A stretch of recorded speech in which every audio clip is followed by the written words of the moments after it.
Hello दोस्तों, मैं आपका दोस्त अमित अमन। आज है 27 दिसंबर और आज से एक दिन पहले 26 दिसंबर 2024 को भारत के पूर्व प्रधानमंत्री डॉक्टर मनमोहन सिंह जी का निधन हो चुका है। आज मैंने डॉक्टर मनमोहन सिंह से संबंधित जितने भी प्रश्न बन सकते हैं सभी को एक ही पेज पर ला कर रख दिया है, जो कि सारे कॉम्पिटिटिव एग्जाम के लिए करंट अफेयर के व्यू से बहुत ही महत्वपूर्ण होने वाला है। तो आप लोग इसे ध्यान से देखें और अपने पेज पर जरूर इसे नोट कर लें, जिससे आपको इससे संबंधित सारे डाउट्स क्लियर हो जाएं। तो चलिए आज डॉक्टर मनमोहन सिंह जी के बारे में थोड़ा जान लेते हैं। तो डॉक्टर मनमोहन सिंह जो कि हमारे देश के 13वें प्रधानमंत्री के रूप में कार्य कर चुके हैं, जिनका कार्यकाल 2004 ईस्वी से 2014 ईस्वी तक था। तो डॉक्टर मनमोहन सिंह का जन्म जो है 26 सितंबर 1932 ईस्वी को हुआ और इनका जन्म गाहगांव पाकिस्तान के पंजाब प्रांत में हुआ था। 1932 ईस्वी में 26 सितंबर 1932 ईस्वी को गाहगांव पाकिस्तान के पंजाब प्रांत में हुआ था और इनका निधन जो है 26 दिसंबर 2024 ईस्वी को हो गया, जो कि इनकी अगर जोड़िएगा तो वर्तमान उम्र जो है लगभग 92 वर्ष का हो गया था। ठीक है, तो डॉक्टर मनमोहन सिंह का जो है मृत्यु 92 वर्ष की उम्र में हो गया। 26 सितंबर 1932 को जन्म और 26 दिसंबर 2024 को इनकी क्या हो गई, मृत्यु हुई थी दिल्ली एम्स में। इनके पिता का नाम जो है गुरमुख सिंह कोहली है और माता का नाम अमृत कौर और पत्नी का नाम गुरशरण कौर थे।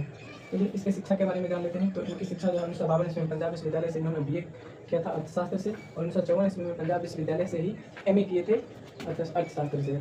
1957 ईस्वी में इन्होंने कैम्ब्रिज विश्वविद्यालय से इकोनॉमिक ट्रिपोज को पूरा किया और 1962 ईस्वी में ऑक्सफोर्ड विश्वविद्यालय से DPhil किए थे। एक बार हम देख लेते हैं। 1952 ईस्वी में पंजाब विश्वविद्यालय से अर्थशास्त्र से BA किए, फिर 1954 ईस्वी में पंजाब विश्वविद्यालय से ही MA किया अर्थशास्त्र से। 1957 ईस्वी में कैम्ब्रिज विश्वविद्यालय से इकोनॉमिक ट्रिपोज पूरा किया और 1962 ईस्वी में जो है ऑक्सफोर्ड विश्वविद्यालय से DPhil किए थे। इनके द्वारा महत्वपूर्ण कार्य अगर देखें तो इनका जो सबसे महत्वपूर्ण कार्य है कि 1991 ईस्वी में इन्होंने वैश्वीकरण उदारीकरण तथा निजीकरण को लागू किए थे, इसीलिए इन्हें उदारीकरण का प्रणेता भी कहा जाता है।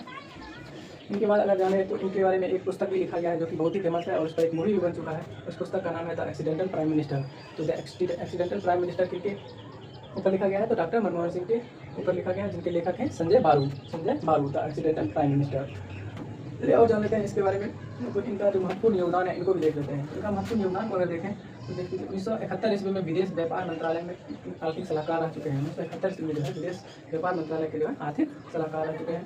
1972 ईस्वी में वित्त मंत्रालय के मुख्य आर्थिक सलाहकार रह चुके हैं। 1972 ईस्वी में जो है वित्त मंत्रालय के मुख्य आर्थिक सलाहकार रह चुके हैं। 1976 ईस्वी में वित्त मंत्रालय के सचिव रह चुके हैं। 1976 ईस्वी में वित्त मंत्रालय के सचिव रह चुके हैं। 1976 से 80 ईस्वी तक जो है ये RBI के निदेशक रह चुके हैं और 1982 से 1985 ईस्वी तक 3 साल तक जो है ये RBI के गवर्नर भी रह चुके हैं।